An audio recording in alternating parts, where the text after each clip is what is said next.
मुफ्ती कवी को थप्पड़ क्यों मारा, हरीम शाह ने वजह बता दी।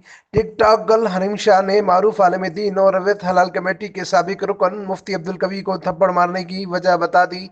हरीम शाह का कहना था कि मुफ्ती कवी ने गंदी गंदी बातें की हैं जो रिकॉर्ड कर दी गई हैं।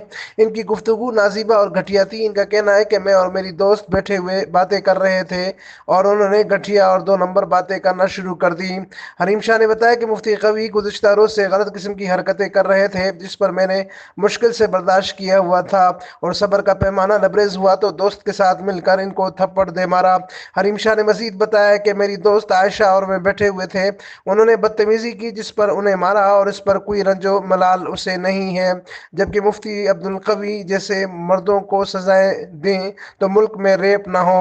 एक सवाल के जवाब में हरीम शाह ने मजीद कहा कि मुफ्ती कवी से इनका कोई ताल्लुकात नहीं थे। ख्याल है कि सोशल मीडिया पर एक वीडियो वायरल हो रही है जिस पर में देखा जा सकता है कि हरीम शाह ने मुफ्ती अब्दुल कवी को थप्पड़ जड़ दिया है।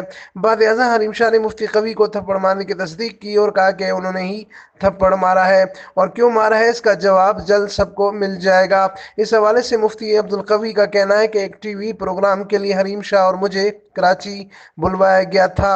उन्होंने कहा कि होटल में बैठा मोबाइल फोन इस्तेमाल कर रहा था कि हरीम शाह अचानक कमरे में आई और थप्पड़ मारकर चली गई।